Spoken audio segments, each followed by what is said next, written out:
The alien ship Harmony's Edge moved slowly through the dark space near the Vega system. Captain Kethvar stood on the bridge, his blue skin glowing softly under the ship's lights. His crew worked quietly at their stations, checking readings and watching for anything unusual. "Captain," called out Navigation Officer Yelta from her station, "we have a contact on long-range sensors. It looks like a ship." Kethvar walked over to look at the display. The ship was small, much smaller than their own vessel. It moved in a straight line, not trying to hide or run away.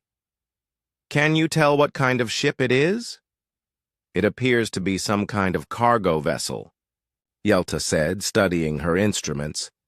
"The design is unknown, not from any species in our database." The captain felt his heart beat faster. This could be first contact with a new species. The Zalani Confederation had rules about this. They were supposed to be careful, friendly, and helpful when meeting new civilizations. "Bring us closer," Kethvar ordered. "But keep our distance. We don't want to scare them." As they got closer, the alien ship became clearer on their screens. It was shaped like a long tube with engines at the back. The hull looked old and worn, like it had been used for many years. Strange writing was painted on the side, but their computers could not read it. "Captain," said Communications Officer Dexon, "I'm picking up radio signals from the ship. Very basic technology. I think I can figure out how to talk to them." "Good work," Kethvar said. "Try to make contact. Use the standard first contact greeting." The Confederation had a special message for new species. It was meant to be peaceful and show they wanted to be friends. Dexon worked at his station for several minutes, then looked up. "I'm ready, Captain. Should I send the message?" "Do it." The message went out into space. Now they had to wait and see if the aliens would answer. Kethvar had done this before with other new species. Usually they were scared or confused. Some tried to run away. Others just stayed quiet and hoped the aliens would leave them alone. After a few minutes, Dexon sat up straight. "Captain, we're getting a response. The signal is weak, but I can make it out. Put it on speakers." A voice came through the ship's communication system. It sounded human-like, with a deep tone that seemed calm but maybe a little nervous. "Unknown vessel, this is Captain Jake Morrison of the cargo ship Lucky Strike. We can see you out. There. We're peaceful traders from Earth. We don't want any trouble." Kethvar smiled. The alien sounded exactly like what he expected from a new species. Nervous, simple, and trying to be friendly. "Open a channel," he told Dexon. "This is Captain Kethvar of the Zalani ship Harmony's Edge," he said in his most gentle voice. "We greet you in peace, Captain Morrison. We mean no harm. We are explorers and diplomats from the Zalani Confederation. We are very happy to meet your species." There was a pause before Morrison answered. "The Zalani Confederation? Wow, okay. We've never met aliens before. This is really something." The bridge crew exchanged looks. They had heard this many times before. New species were always amazed when they first met other intelligent life. It was actually quite touching. "We understand this must be exciting for you," Kethvar said kindly. "We have procedures to help make first contact easier. Would you be willing to let us escort your ship to one of our stations? We have people there who specialize in helping new species learn about the galaxy." Another pause. Morrison seemed to be thinking it over. "That sounds good, Captain. But I need to check with my people first. You know how it is. I'm just a cargo hauler. The bear. Important decisions get made by folks who are smarter than me." Kethvar nodded, even though Morrison couldn't see him. "Of course, Please take all the time you need. We will wait. Science Officer Nexel looked up from her station. Captain, I'm running scans on their ship. The technology is very basic. But there are some interesting things. Their engines use a form of fusion power, and they have some kind of artificial gravity system. That's good, Kethvar said. It means they're not completely primitive. They might adapt to galactic civilization more quickly than some species we've met. On the screen, the human ship just sat there in space. It wasn't very impressive to look at. The hull was scarred and patched in several places. One of the engine pods looked like it had been repaired many times. This was clearly a working ship, not some advanced exploration vessel. How long do you think their planet has had space travel? Asked Yelta. Hard to say, Nexol replied. Based on their technology, maybe 50 to 100 years. Long enough to build ships like this, but not long enough to develop really advanced systems. Kethavar felt the familiar mixture of excitement and responsibility that came with first contact. Here was another young species, taking their first steps into the larger universe. The Zelani would help guide them, teach them about galactic civilization, and hopefully welcome them as new members of the Confederation. It was an honor to be part of this moment. The humans would remember this day forever as the moment their species joined the galactic community. Years from now, there would probably be statues of the Lucky Strike and memorials to this historic meeting. Captain Morrison, Kethvar said, into the communicator. Have you had enough time to speak with your people? Just about finished up, Morrison replied. They want me to file a full report. You understand how bureaucracy works, right? Everything has to be documented properly. Kethvar chuckled. Oh yes, we understand completely. Every species seems to develop bureaucracy once they get organized enough for space travel. Good to know some things are universal, Morrison said with what sounded like a laugh. Okay, I'm ready to follow you to your station. But first I need to send a message back home. Let them know what's happening. Standard procedure, you know? Of course, Kethavar said. Take your time. He turned to his crew.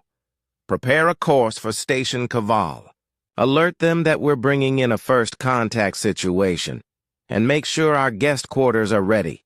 The humans will probably want to stay for several days while we complete the process. This was going to be a good day. Another species welcomed into the galactic community. Another step forward for peaceful cooperation in the galaxy. Kethvar looked forward to learning more about these humans and their planet Earth. Captain Morrison's voice came through the speakers again. All right, Captain Kethvar, I'm about to open a communication channel back to Earth. Just standard check-in procedures. Hope you don't mind if it takes a few minutes. Not at all, Kethvar replied. We're in no hurry. On the bridge of the Harmony's edge, the crew watched as the human ship began transmitting. Communications Officer Dexon monitored the signal, mostly out of curiosity. It was always interesting to see how different species handled long-distance communication. Captain, Dexon said, looking puzzled. This is strange. The signal isn't going directly to a planet. It's bouncing through some kind of relay network. Science. Officer Nexel looked up from her station. A relay network? That's actually quite advanced for a species we thought was new to space travel. Kethavar frowned. Maybe the humans had been in space longer than they initially thought. Some species developed communication networks quickly, once they figured out faster-than-light technology. Can you track where the signal is going? Dexan worked at his controls for a moment. It's bouncing through multiple systems. I count at least 12 different relay points before the signal gets too weak for me to follow. The bridge fell quiet. 12 relay points meant the humans had infrastructure spread across multiple star systems. That was not something a new spacefaring species could build in just a few decades. Maybe they bought the technology from someone else, suggested Yelta. Some species trade communication systems to younger civilizations. Possible, Kethvar said, but he was starting to feel uneasy. Something wasn't adding up. They waited in silence for several minutes. The human ship sat quietly in space, its engines barely running. It still looked like an old cargo hauler, nothing special or threatening about it. Then the response came. "Morrison, this is Terran Colonial Command Sector 7 Operations," a crisp female voice said through the speakers. "Admiral Lisa Carter, speaking. We have your transmission. Please provide full details on the contact." The bridge crew of the Harmony's Edge looked at each other. That didn't sound like a primitive planetary government. The voice was professional, military, and carried an authority that made even Kethvar straighten up slightly. Morrison's reply was equally professional. "Admiral, we have first contact with a species calling themselves the Zalani Confederation. One vessel appears to be a scout or diplomatic ship. They've invited us to accompany them to one of their stations for formal first contact procedures." "Understood," Admiral Carter replied without hesitation. "The Titan battle group is currently 3 hours out from your position. They will provide escort. Ambassador Kelly Brooks is en route aboard the heavy cruiser Defiance with full diplomatic credentials. Do not allow yourself to be taken to an unknown station without escort." Kethvar felt his blood turn cold. Battle group? Heavy. Cruiser? This was not the response of a species making their first contact with aliens. This was the response of an established military power protecting their assets. "What the hell is a battle group?" whispered Yelta. Dexan was frantically working at his station, trying to analyze the communication further. "Captain, the signal. Quality is incredible. Whatever they're using for quantum communication is more advanced than our own systems." "More advanced?" Nexol said. "That's impossible. We've been using quantum communication for over 200 years. Morrison was still talking to his admiral. "Ma'am, the Zalani seem friendly enough.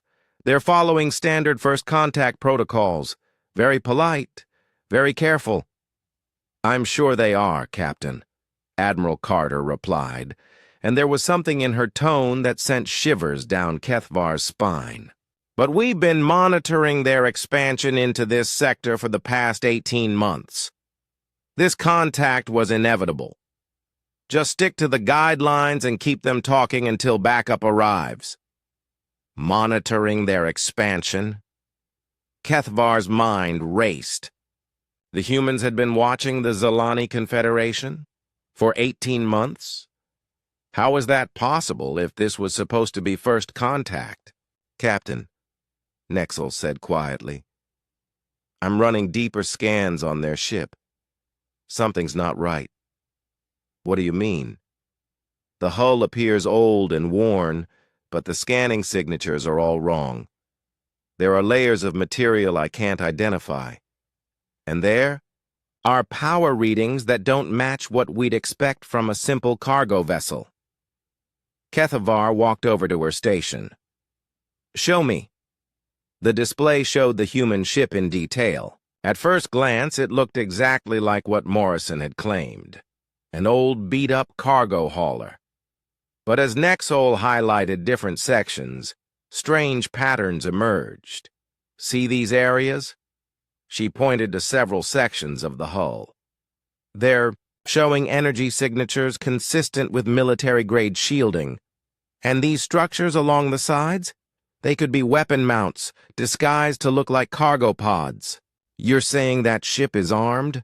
Kethvar asked. "Not just armed, Captain. If my readings are correct, that cargo ship could probably destroy us without working up a sweat." The communication between Morrison and his admiral continued. They were discussing travel times, escort formations, and something called Protocol 7 that made Admiral Carter's voice take on an even more serious tone.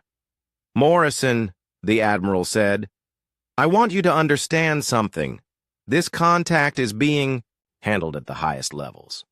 The Secretary of Colonial Affairs has been briefed. The President has been informed. This is not just another trading mission anymore. Understood, ma'am. Should I continue with the escort to their station? Negative. Politely decline. Tell them, you need to wait for your own diplomatic team to arrive. Ambassador Brooks will handle formal introductions. Kethvar's hands were shaking slightly. The Secretary of Colonial Affairs? The President? These humans were talking about this contact like it was a major political event involving the highest levels of their government. That was not how primitive species reacted to first contact. That was how established powers handled diplomatic meetings. Morrison's voice came back over their communication channel. Captain Kethvar, I've spoken with my superiors. They're very interested in meeting your people, but they'd prefer to handle this through proper diplomatic channels. Our ambassador is on her way with a full delegation. Of course, Kethvar managed to say, trying to keep his voice steady. That sounds very reasonable. She should be here in about 3 hours, Morrison continued. I hope you don't mind waiting. 3 hours. The same time frame the Admiral had mentioned for their battle group. Kethvar was beginning to understand that the humans were not just sending an ambassador, they were sending a military force. Captain, Dexon said quietly, I'm picking up some interesting chatter on their communication channels. References to something called the Outer Rim Defense Grid and the Centauri Industrial Complex. What do those sound like to you? Kethvar asked. Like the names of major infrastructure projects, the kind of thing you'd expect from a species that has been building in space for a very long time. Yelta looked up from her navigation console. Captain, I've been thinking about those relay stations. If the humans have communication relays in 12 different systems, that means they have a presence in at least 12 different systems. At least, Nexol agreed. Probably more. A communication network that size would require permanent stations, maintenance crews, and security forces. Kethvar sank into his command chair. The terrible truth was beginning to dawn on him. This wasn't first contact. The humans weren't a young species taking their first steps into space. Somehow, they had built a civilization that spanned multiple star systems, developed advanced technology, and established military forces capable of projecting power across interstellar distances, and the Zalani Confederation had never known they existed. Captain Morrison, Kethvar said, trying to keep his voice calm. How long has your species been traveling between the stars? There was a pause. When Morrison answered, his voice was carefully neutral.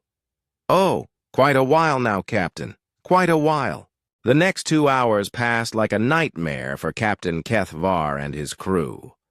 What had started as an exciting first contact situation had turned into something much more disturbing.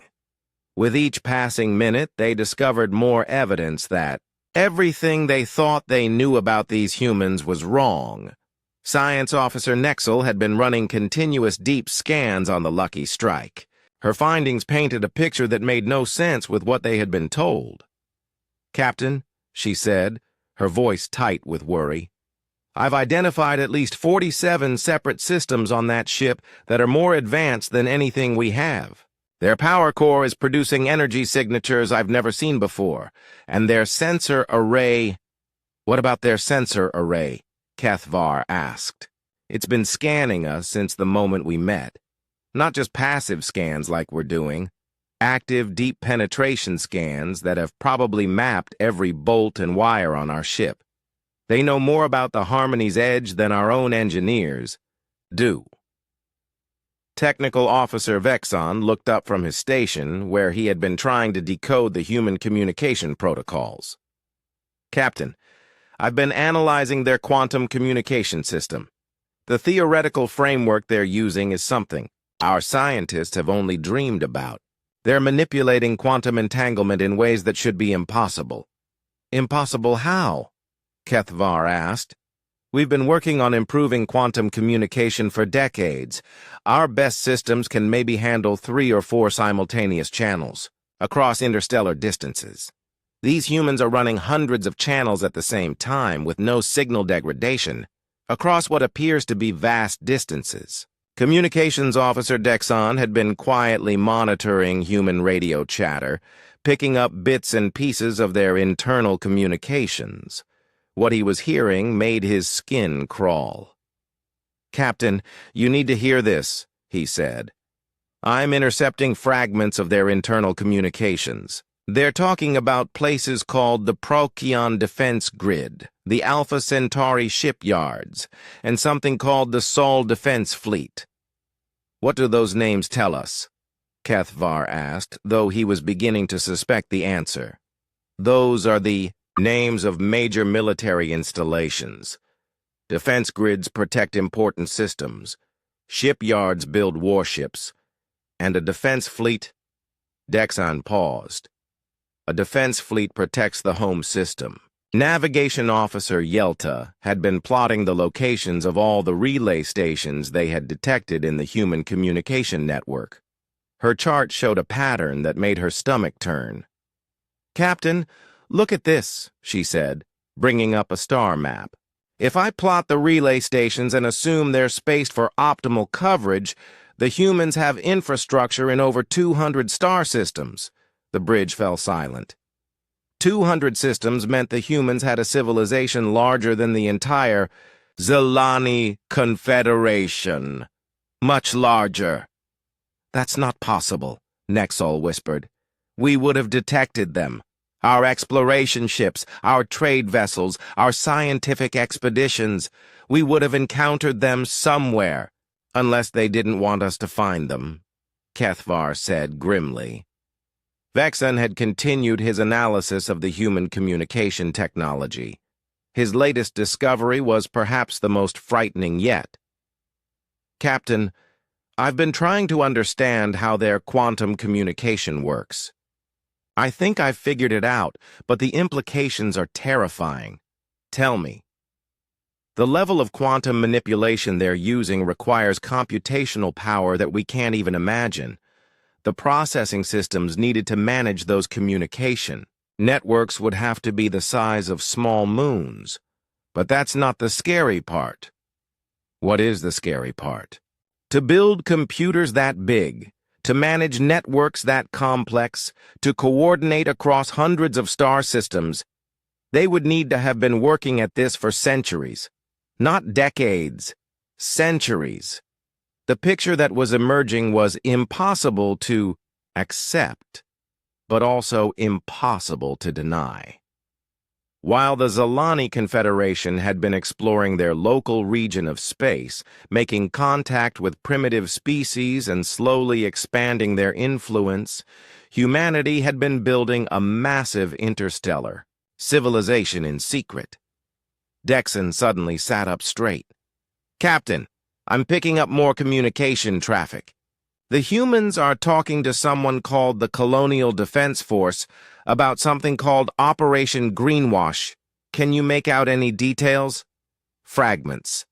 Something about maintaining the facade and keeping primitive species comfortable. There's also mention of revelation protocols and graduated disclosure procedures." Kethvar felt sick. Graduated disclosure procedures. That sounded like the humans had a plan for slowly revealing the truth to species that discovered them. Which meant this had happened before. "Nexol," he said, "run a search through our historical records. Look for any unexplained phenomena in first contact situations over the past century. Ships that appeared more advanced than they should be. Species that seemed to know more than they were letting on. Anything unusual." She worked at her station for several minutes, cross-referencing databases and historical records. When she looked up, her face was pale. "Captain, there are dozens of anomalies. The Korthak, who claimed to have just developed faster-than-light travel, but somehow had already mapped 17 systems. The Venlax, whose primitive ships showed energy signatures our sensors couldn't explain. The hegemony of Tal, who said they were peaceful traders, but whose cargo vessels carried enough firepower to level cities. How many species are we talking about? At least 12 that show clear signs of being more advanced than they claimed. But, Captain, there's something else. In every case, the species was human-like. Bipedal, similar size, similar environmental needs. The horrible truth hit Kethvar like a physical blow. They're all humans, aren't they? Different colonies, different ships, but all the same species. That would explain everything, Vexon said. The humans haven't just been hiding from us. They've been making contact with us over and over again, pretending to be different species each time. But why? Yelta asked. What's the point? To study us, Kethvar said. To learn about our technology, our capabilities, our expansion patterns. They've been gathering intelligence on the Zilani Confederation for decades, maybe centuries. Captain, Morrison's voice came over the communication channel, interrupting their conversation. Captain Kethvar, I've got an update from my people. Our diplomatic team is about an hour out. I hope you folks don't mind, but they're bringing a bit of an escort. You know how it is with government types. They like their security. Of course, Kethvar managed to say. We understand completely. Great. Oh, and Captain, my superiors wanted me to thank you for being so patient and professional about this whole thing. They really appreciate species like yours who approach first contact with such care and courtesy. The channel closed, leaving the bridge in silence. Species like ours, Nexol repeated quietly.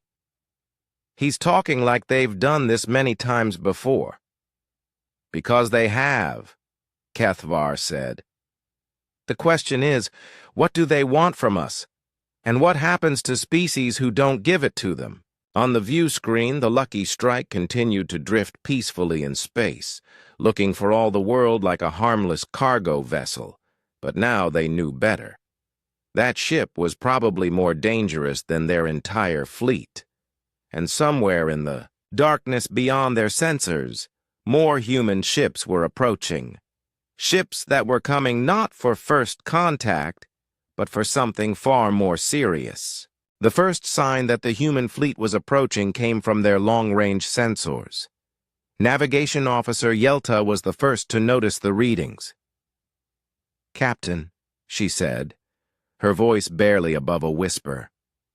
I'm detecting massive gravitational distortions about 2 million kilometers out.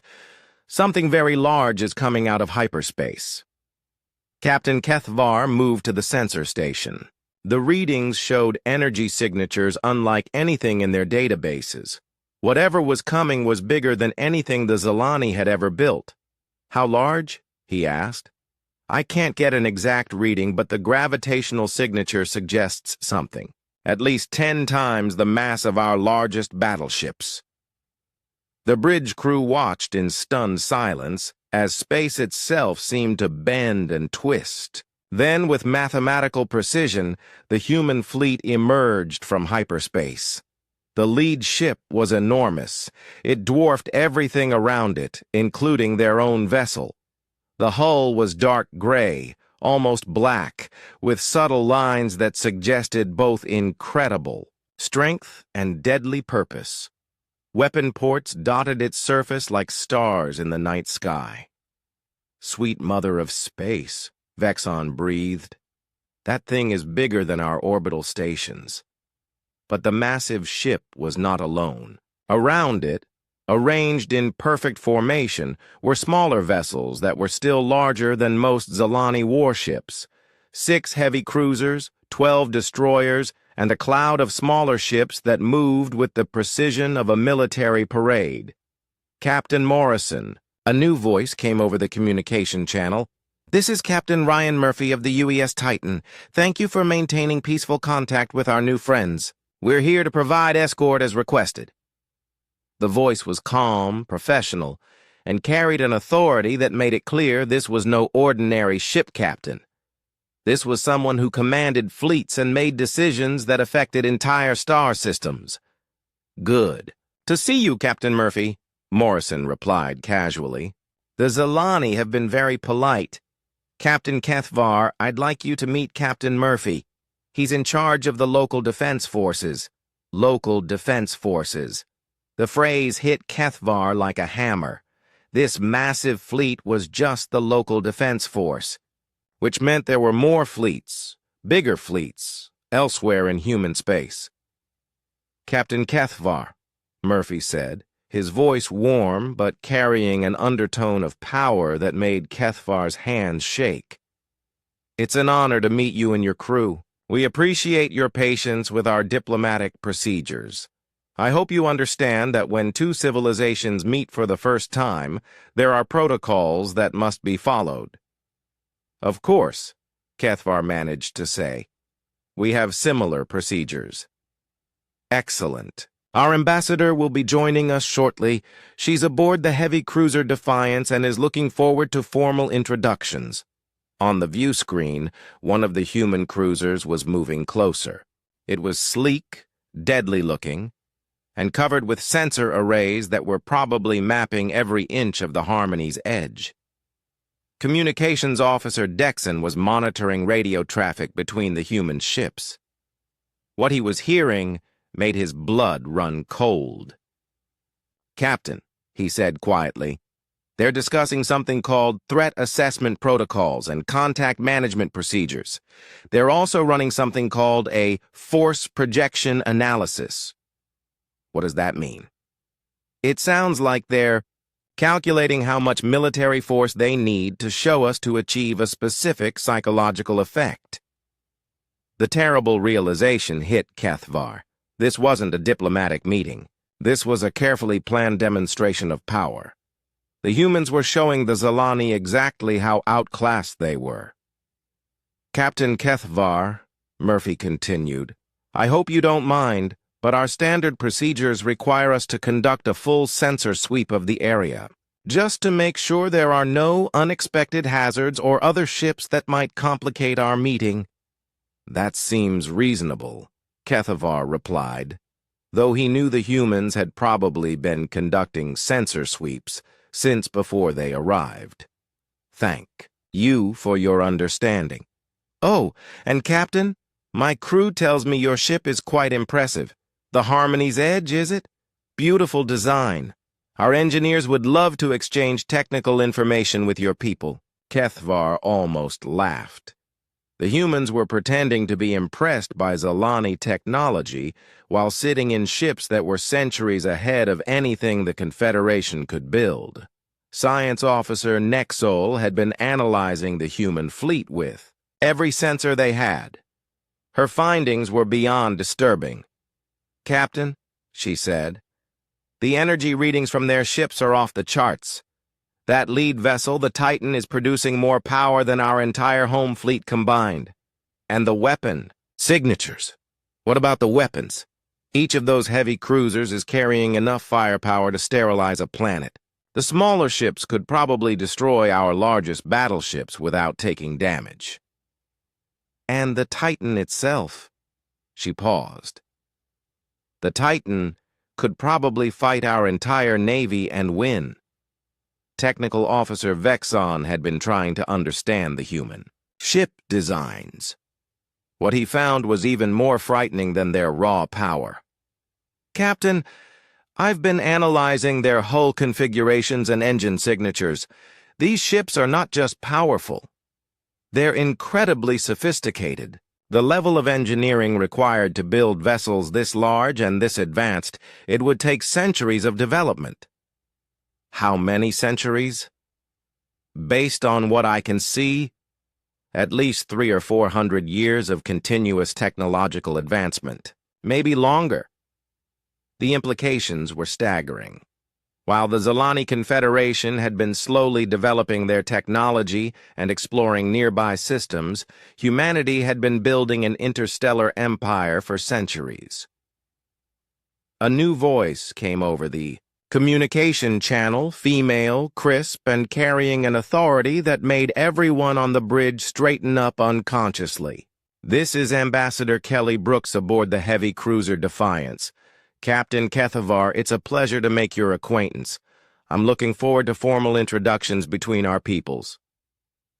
"The pleasure is ours, Ambassador," Kethavar replied. "Excellent.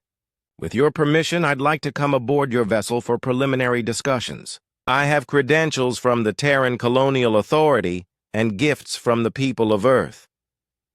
Terran Colonial Authority. Another piece of the puzzle.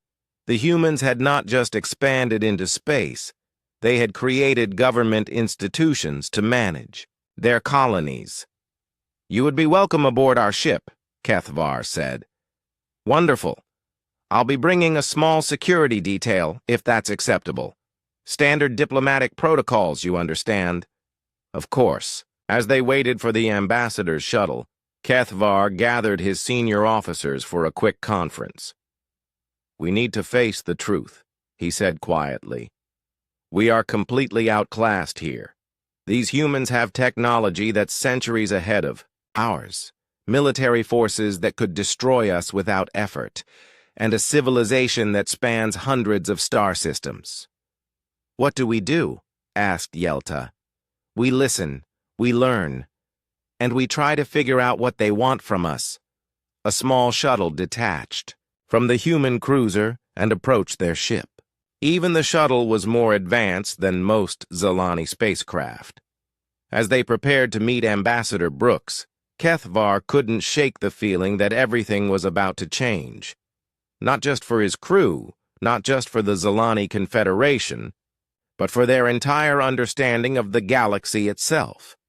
The humans were coming aboard, and Kethavar suspected that when they left, nothing would ever be the same again. Ambassador Kelly Brooks stepped aboard the Harmony's Edge with the confidence of someone who had done this many times before. She was tall, with graying hair and sharp eyes that seemed to take in every detail of the Zalani ship in seconds. Behind her came two security officers who looked polite but deadly, and a man carrying what appeared to be diplomatic materials. "Captain Kethavar," she said, extending her hand in what Kethavar had learned was a human greeting gesture. "It's truly an honor to meet you and your crew. I bring greetings from Earth and from the Terran Colonial Authority." Kethavar shook her hand, noticing that her grip was firm and confident. "Welcome aboard our ship, Ambassador. We are honored by your visit." "Thank you. I hope you don't mind, but I brought some materials that might help explain our situation." She gestured to her aide, who opened a case and pulled out what looked like data tablets and holographic projectors. "Please, follow me to our conference room," Kethavar said. As they walked through the corridors of the ship, Brooks made polite conversation about the vessel's design and the journey from Zalani space. But Kethavar noticed that her eyes were constantly moving, taking in details, studying everything around her. In the conference room, Brooks activated one of her holographic projectors. A three-dimensional star map appeared above the table, showing hundreds of star systems connected by glowing lines. "Captain," she said, "I think it's time we had an honest conversation." The star map was vast, showing human colonies, trade routes, military installations, and communication networks spread across a huge section of the galaxy. It was bigger than anything the Zalani had ever imagined. "This," Brooks said, "is the current extent of human space. We have been expanding for the past 327 years. We currently maintain permanent colonies in 431 star systems, with research outposts or monitoring stations in over 800 more. The numbers hit Kethvar like physical blows. 431 colonies, 800 monitoring stations. The scope was beyond anything he could have imagined. "How is this possible?" he asked. "We have explored this region for over 2 centuries. How could we not know about you?" Brooks smiled, but there was something sad about it. "Because we didn't. Want you to know, Captain. We have been very careful to avoid contact with developing species until we judge them ready for the truth." She touched a control, and the hologram zoomed in on a section of space that Kethvar recognized as Zalani territory. "We have been watching the Zalani Confederation for 83 years, she said. "We have monitoring stations in 17 of your neighboring systems. We know about your exploration programs, your trade routes, your military capabilities, and your expansion plans." "You've been spying on us for 83 years? Nexel asked, her voice tight with anger. "We prefer to think of it as careful observation," Brooks replied calmly. "We've learned that first contact can be traumatic for younger species. So we watch, we learn, and we wait until we judge a species ready to handle the truth about the galaxy?" Kethvar felt sick.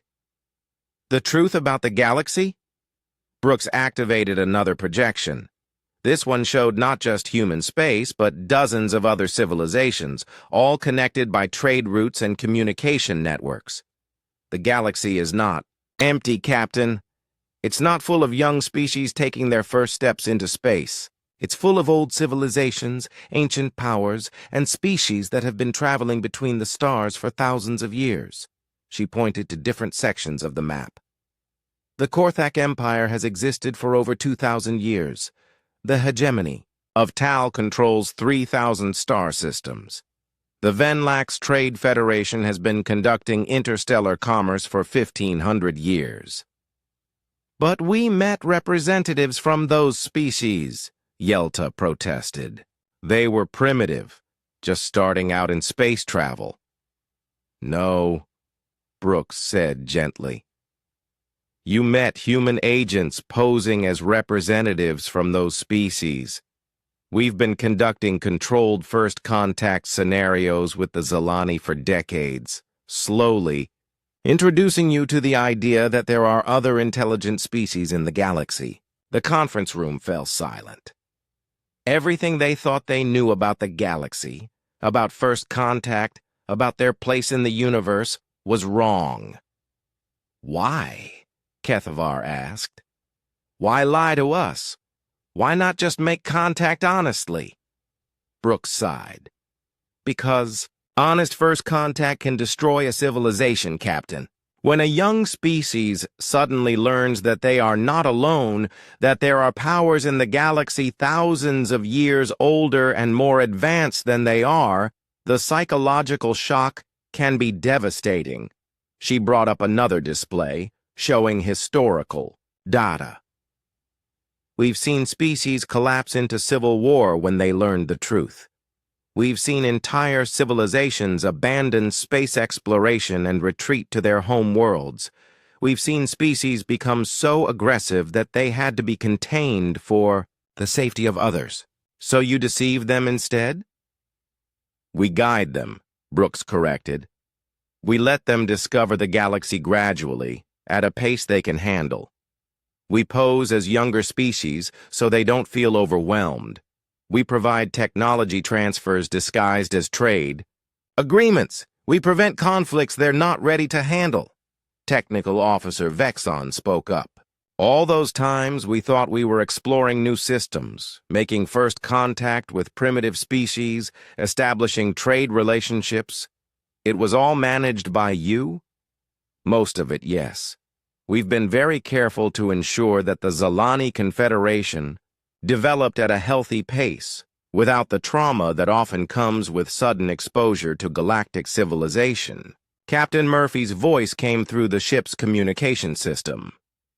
"Ambassador, we're getting reports of increased military activity in the hegemony border regions, the real hegemony.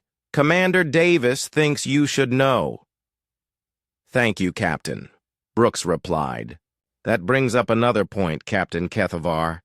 The galaxy can be a dangerous place. There are species out there that view younger civilizations as resources to be exploited. Pirates, slave traders, and empires that expand through conquest. She activated another display showing military movements and conflict zones. Humanity has spent considerable resources protecting developing species from these threats. We've fought 3 wars in the past century to keep aggressive powers away from younger civilizations. You've been protecting us? Kethvar asked. The Zalani Confederation, the Kayal Republic, the Federation of Outer Worlds, and 17 other developing species. We maintain defense grids around your territories, conduct patrols to discourage raiders, and diplomatically intervene when necessary to prevent conflicts. Commander Pete Davis came through on the communication channel. Ambassador, I hate to interrupt, but Captain Morrison is reporting some unusual readings from his long-range sensors. Might want to wrap this up soon. Understood, Commander, Brooks replied. She turned back to Kethvar. Captain, I know this is a lot to process. The galaxy is vast, old, and complex. Humanity has taken on the role of shepherd and protector for younger species because we remember what it was like to be alone and vulnerable. What happens now? Kethvar asked. Now you have a choice, Brooks said. You can continue as you have been, with humanity quietly guiding and protecting you until you're ready for full galactic citizenship. Or you can begin the gradual process of learning about the real galaxy, starting with limited contact with other species under human supervision. And if we refuse both options? Brooks's expression became serious. Captain, the galaxy is not a safe place. Without protection, without guidance, younger species rarely survive long. There are forces out there that would view the Zalani Confederation as easy prey. You're saying we have no choice? You have choices, Captain. But they're limited by the reality of the situation. Humanity didn't create this galaxy, but we've accepted responsibility for protecting those who can't protect themselves. The communication system crackled again. Ambassador, we really need to move. Davis is picking up hyperspace signatures that don't belong to any of our ships. Brooks began packing up her equipment. Captain, I need to return to my ship, but please, think about what I've told you. The universe is far stranger and more dangerous than you know, but it's also more wonderful than you can imagine. As she prepared to leave, she turned back to Kethvar. Captain, humanity doesn't seek to dominate or control. We seek to guide and protect. The galaxy has room for all of us, but only if we work together. After the humans left, Kethvar and his crew sat in stunned silence. Everything they thought they knew about the galaxy was wrong. They weren't explorers discovering new worlds. They were children being carefully supervised by an ancient guardian. Outside, their ship, the massive human fleet, began to move, preparing to jump back into hyperspace. As they watched the incredible ships disappear into the darkness, Kethvar couldn't help but wonder what other secrets the galaxy held, and whether the Zalani were ready to learn them. 3 days had passed since Ambassador Brooks left the Harmony's Edge, and Captain Kethvar still felt like his world had been turned upside down. His crew moved through their duties quietly, each lost in their own thoughts about what they had learned. The galaxy they thought they knew was gone, replaced by something vast and ancient and terrifying. They were heading back to Zalani space when their sensors detected something unusual. Captain, called Navigation Officer Yelta, I'm picking up debris fields ahead. Multiple ships, looks like there was a battle here. Kethvar moved to the sensor station. The readings showed scattered wreckage spread across several thousand kilometers. "Can you identify the ships?" "Working on it," Science Officer Nexol said, running detailed scans. "I'm seeing at least 6 different vessel types. Some of the debris matches Korthak design patterns, but there are others I don't recognize." As they moved closer to investigate, Communications Officer Dexon picked up a weak distress signal. "Captain, there's someone still alive out there. The signal is very faint, but it's definitely a Korthak emergency beacon." "Change course to intercept," Kethvar ordered. "Prepare the medical bay and emergency rescue equipment." They found a single escape pod drifting among the wreckage. Inside was a Korthak officer, badly injured but alive. As their medical team worked to save him, he kept repeating the same phrase over and over. "The humans lied to us. The humans lied to us." When the Korthak officer was stable enough to speak, Kethvar questioned him about what had happened. "My name is Commander Zektar of the Korthak vessel Brave Thunder," the alien said weakly. "We were returning from a trade mission when we were attacked by raiders." "What kind of raiders?" Kethvar asked. "Hegemony ships, but not the ones we know. These were different, bigger, more advanced. They destroyed our entire convoy without warning." Nexel looked puzzled. "Commander, our records show that the hegemony species we've encountered don't have the technology for ships that could destroy an entire Korthak convoy." Zektar laughed bitterly. "That's because the hegemony you've met isn't real. Just like the Korthak you've met aren't real. They're all humans, pretending to be different species." The bridge fell silent. Kethvar felt a chill run down his spine. "What do you mean?" "I mean the real Korthak Empire has been fighting the real hegemony of Tal for over 200 years. A brutal war that has cost millions of lives. And all this time, the humans have been pretending to be both sides, keeping younger species like yours from knowing the truth." Technical Officer Vexon leaned forward. "If the humans are pretending to be you, then who are you really?" "I'm what's left of the actual Korthak Empire," Zektar said. "We've been pushed back to our core systems by hegemony expansion. Our ships are outgunned, our colonies are being overrun, and we're losing the war." "Why haven't the humans helped you?" Kethvar asked. Zektar's expression turned bitter. "Because we refuse to accept their protection. When they first contacted us 3 centuries ago, they offered to guide our development, to manage our contact with other species. We told them we could take care of ourselves. And they let you fight this war alone? Worse than that. They've been actively preventing younger species from learning about the war. Every time we try to recruit allies or seek help, the humans intervene. They don't want the galaxy to know about the real conflicts happening out here." Nexel was studying the debris field with their sensors. "Captain, I'm finding something disturbing. Some of this wreckage is showing technology signatures I've never seen before." "What kind of signatures?" "Energy weapons that operate on principles we don't understand. Armor materials that shouldn't be possible, and power cores that produce more energy than anything in our databases." Zektar nodded grimly. "The real galactic powers have technology that makes human ships look primitive.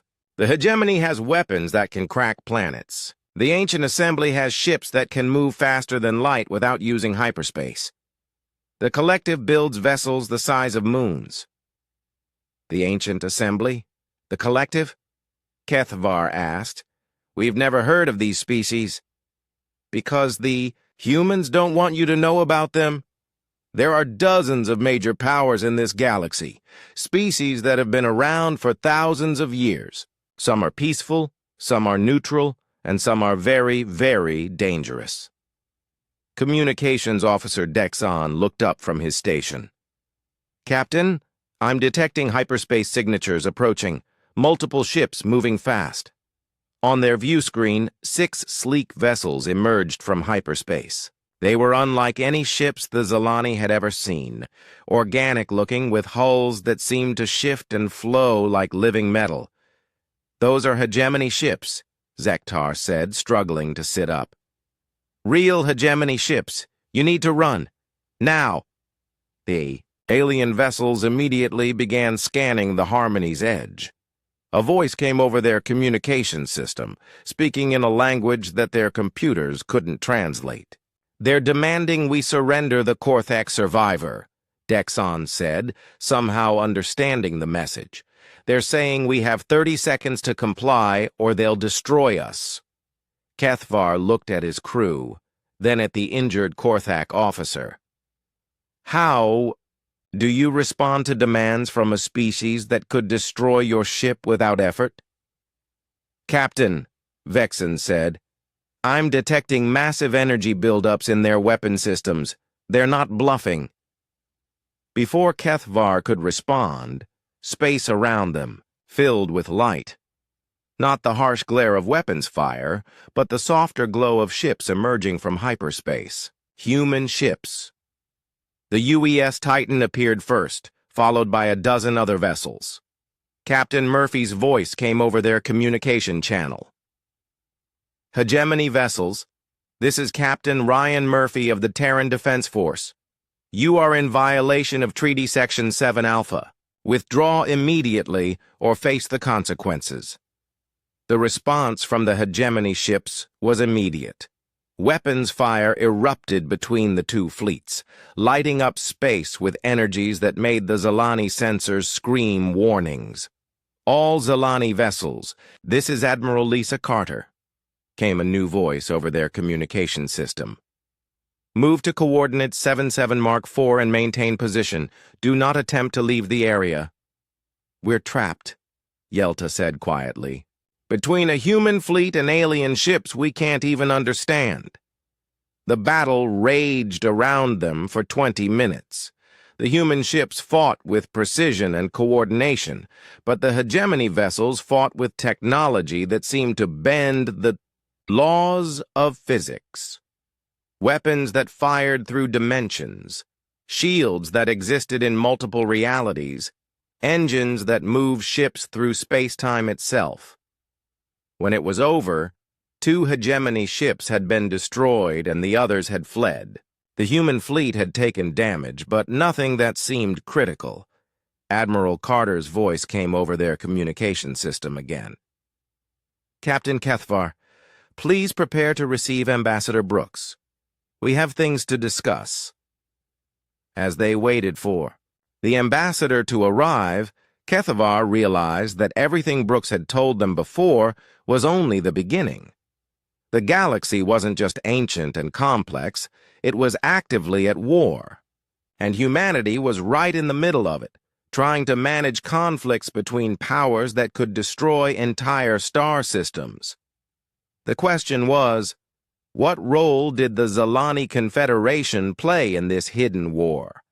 And were they ready to learn the answer? Ambassador Brooks returned to the Harmony's edge, but this time she was not alone.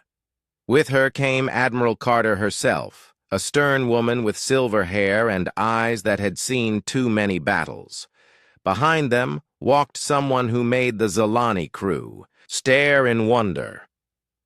The figure was tall, impossibly thin, with skin that seemed to shimmer like starlight. It moved with a grace that suggested it was not entirely bound by the same physical laws as everyone else.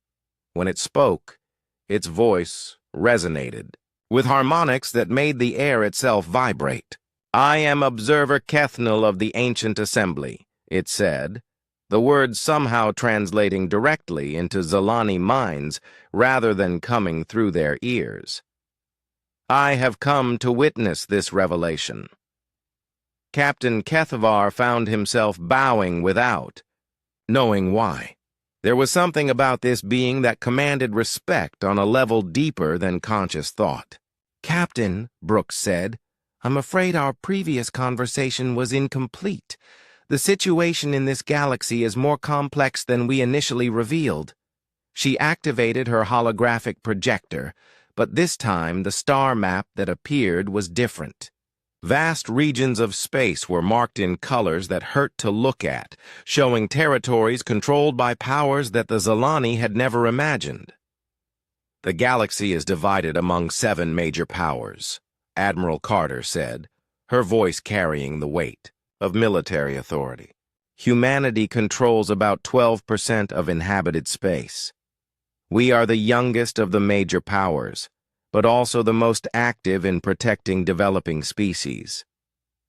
Observer Keth Neal gestured to the map, and sections began to glow with different colors. "The ancient assembly has existed for 47,000 years. We control the galactic core and the regions beyond the outer rim. We are observers and judges, maintaining the balance between order and chaos." 47,000 years? Science Officer Nexol whispered. "The hegemony of Tal controls the eastern spiral arm," Carter continued. "They are expansionist, aggressive, and view younger species as resources to be harvested. They've been in conflict with most of the other powers for millennia." Brooks pointed to another section of the map. "The collective occupies the northern regions. They are a gestalt consciousness that absorbs other species into their mental network. Individual identity ceases to exist within their territory. The Korthak Empire, what's left of it, holds the southern spiral arm," Carter added. "They've been fighting a losing war against the hegemony for 2 centuries.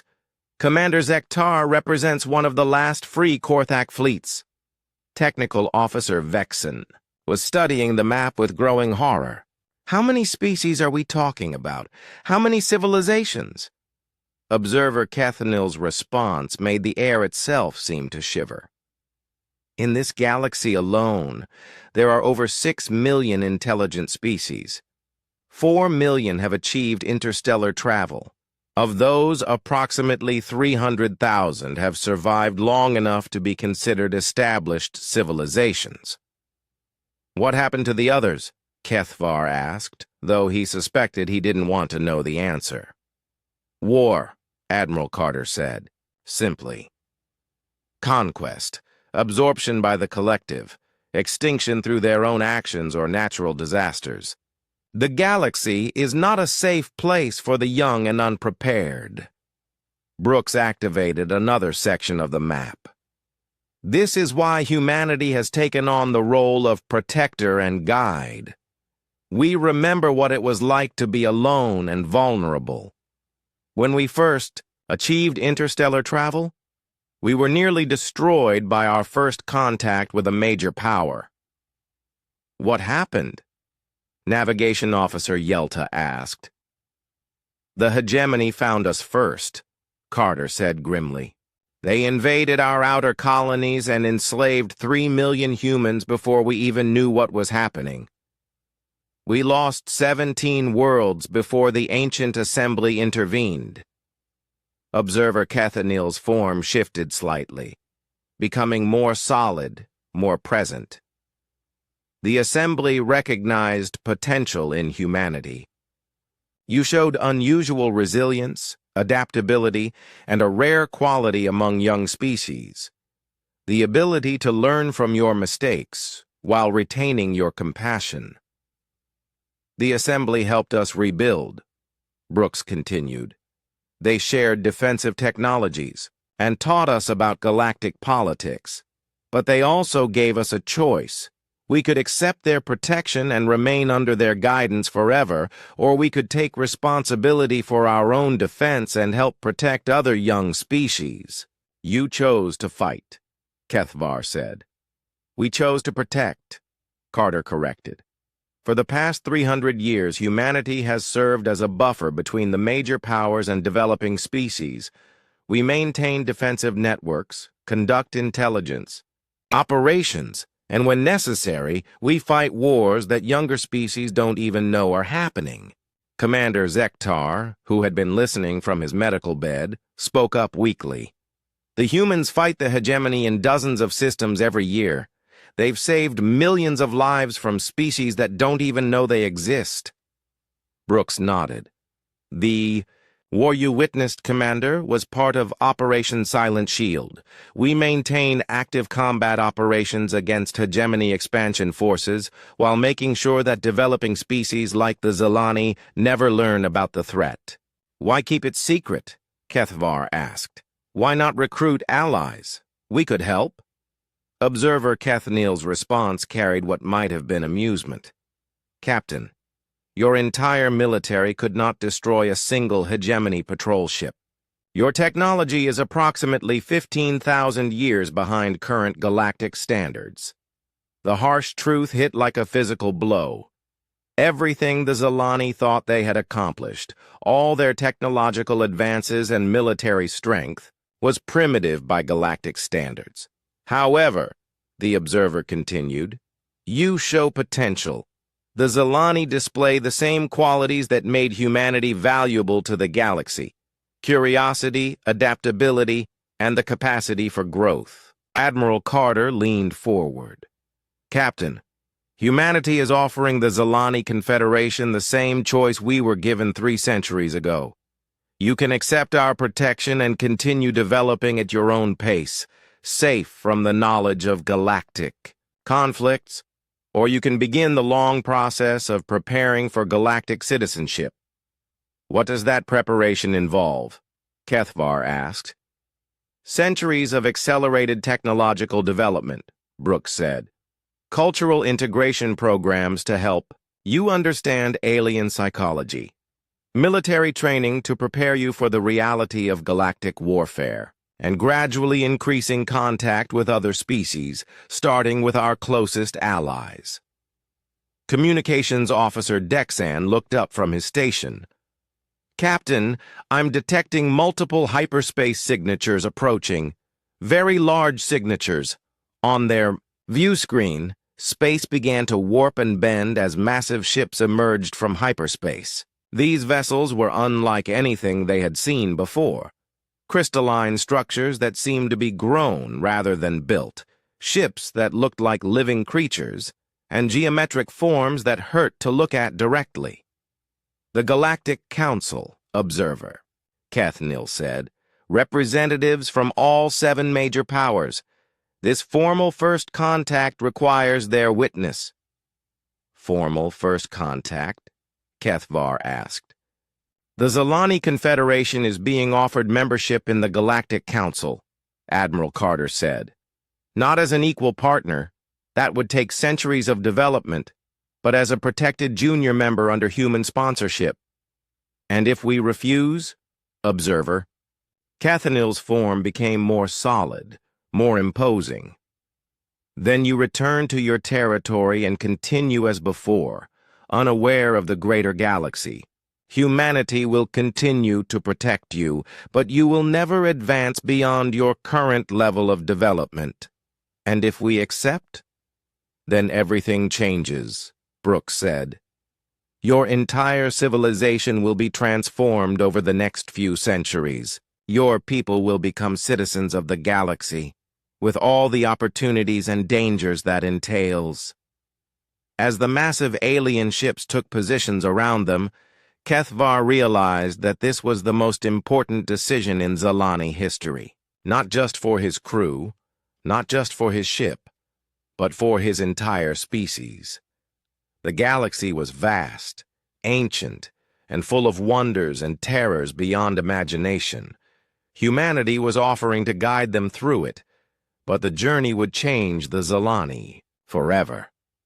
The question was, were they ready to leave their childhood behind and join the adult galaxy?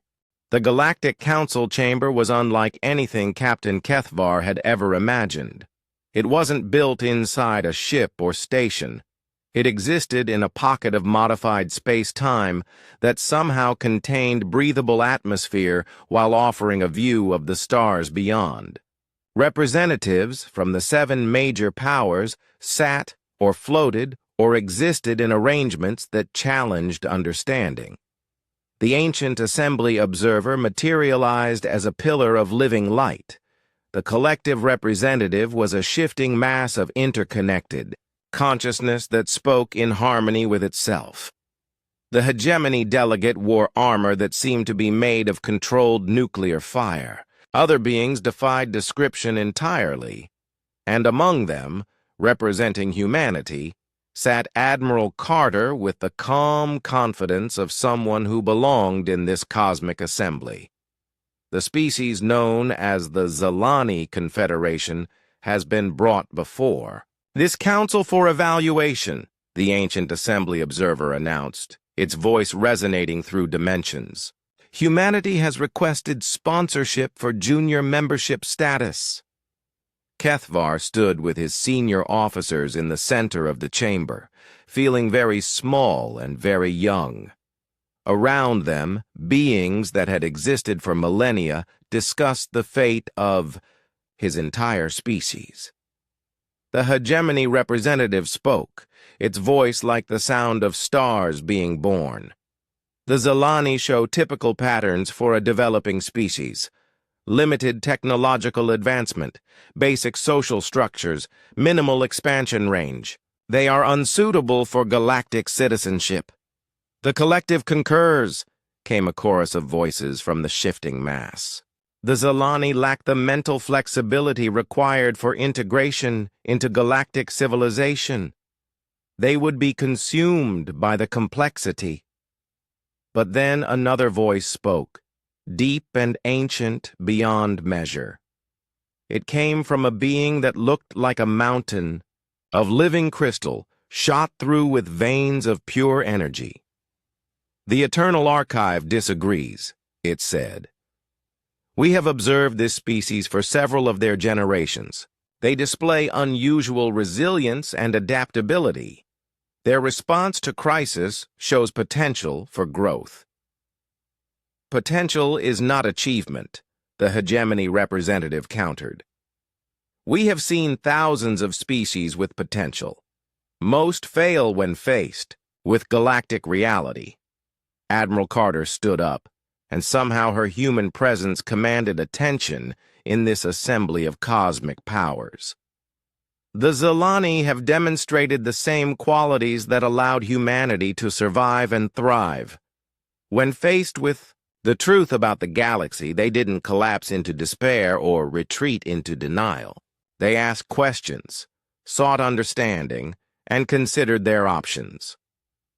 One ship's crew is not representative of an entire species, the collective observed.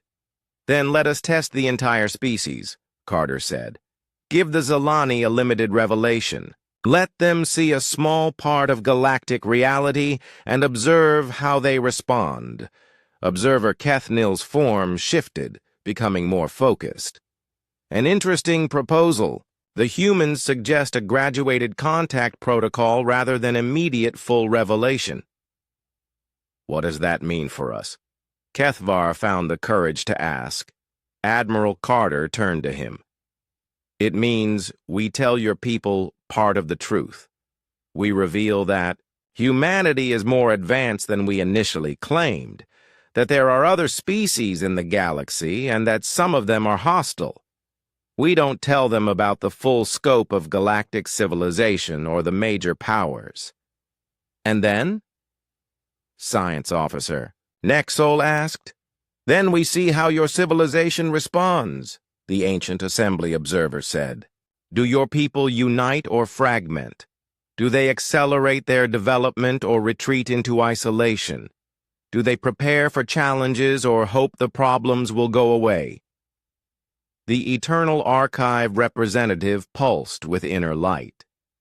If the Zalani respond, well, to partial revelation, they will be given greater truth. If they respond poorly, the knowledge will be contained, and they will return to their previous state of development. Contained how? Technical Officer Vexen asked nervously. Memory, modification on a planetary scale. the collective said matter-of-factly. The revelation will be removed from your species' consciousness. You will remember only that you made contact with a human cargo ship and learned that Earth is more technologically advanced than you initially thought. The casual mention of species-wide memory modification sent chills through the Zalani crew. These beings had the power to rewrite the memories of entire civilizations. However, Admiral Carter said, we believe the Zalani will respond positively. We've seen how Captain